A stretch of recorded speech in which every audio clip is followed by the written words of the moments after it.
Hello there, my name's Ashley Shaw, and it seems to me that today British Prime Minister David Cameron has turned himself into the Donald Trump of Britain, much to his shame. Today he has shown beyond any doubt that the man is an uneducated, bigoted Islamophobe. What he has done today, he has come out with a magnificent initiative under which he is going to pay £2 million to teach English to Muslim women. Because he says that if Muslim women do not learn to speak English within the first 2.5 years of living here, they can be thrown out of the country. Well, there is so much wrong with that statement on its own, and we'll start with this. First of all, Mr Cameron quotes 22% of Muslim women. 22%. It's only 22%. What's that anyway? But secondly, he's only talking about Muslim women. What about the people from every other country? There are people from all over the world come to Britain, all over the world, and for me, they're all welcome. But what gets to me is that he's saying it doesn't matter that Japanese people don't speak English, it doesn't matter that Polish people don't speak English, it doesn't matter that any other country or religion doesn't speak English, just Muslim women. And what about men? What about men that don't speak English? What a ridiculous statement to come out with. If that isn't scaremongering, stirring up trouble, I don't know what is. I don't know what is.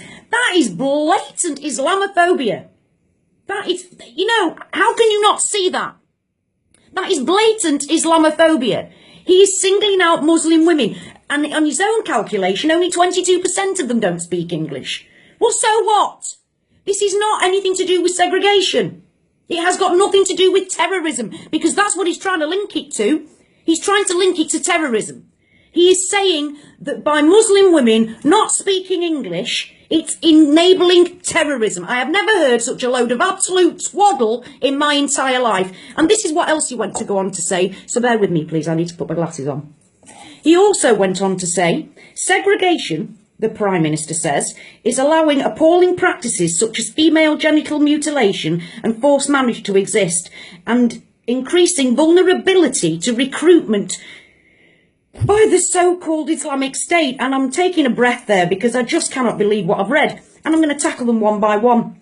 Segregation. What is segregation? To me, segregation is this. Chinese people all live together in a little area. That's lovely. Polish people can all live together in a little area. That's lovely. White people, just white British people all live together in a little area. Occasionally and thankfully, we get intermingling, which is wonderful and which thankfully happens most of the time.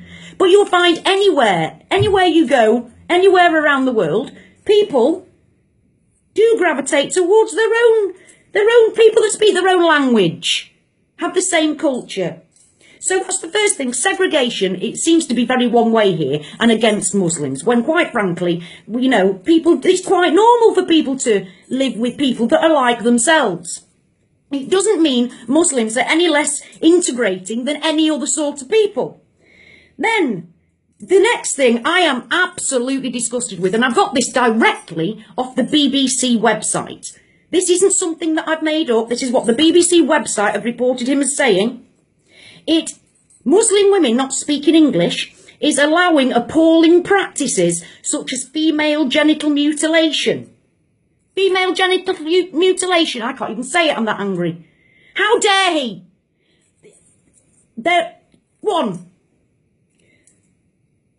Genital female mutilation is cultural. It is not Islamic. It is cultural. Secondly, the practice is actually carried out mainly, the majority, by Christian countries. Christian countries. It's a cultural thing, not an Islamic thing. And that shows just how uneducated this man really is about Islam. If he can say that as if making 22% of women speak English is going to stop that. How dare he? How dare he? I mean, I can't believe he actually said that. Speaking English is not going to stop female genital mutilation. Speaking English has got nothing to do with any of this. This is David Cameron yet again putting doubt into the community of the country about innocent Muslim people. And he said, and an increasing vulnerability to the recruitment to the so-called Islamic State. He really does think. He really said that.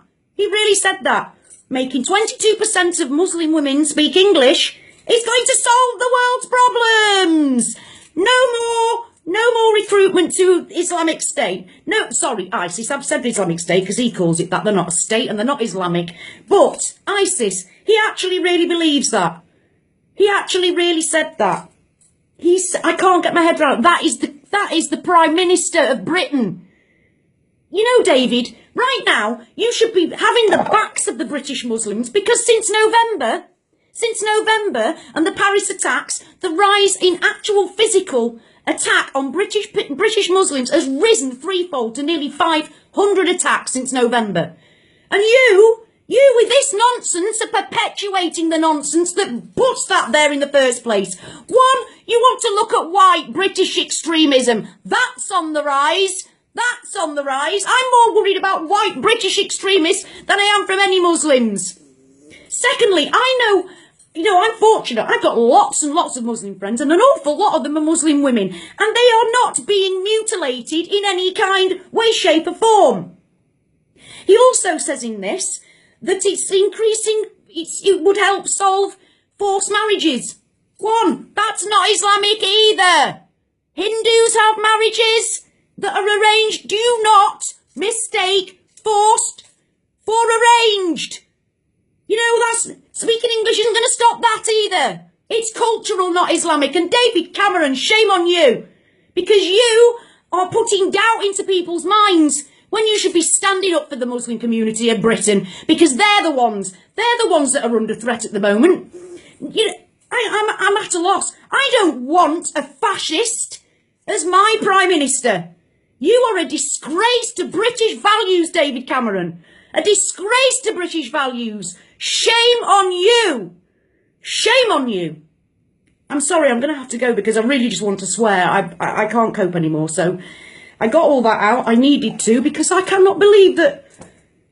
I can't believe that he actually said that. I'm shaking. I'm that angry. I'm shaking. I'm that angry. I mean, it sounds like Hitler, for God's sake. That sounds like Hitler. And that I don't want that as my Prime Minister. Do you? Do you?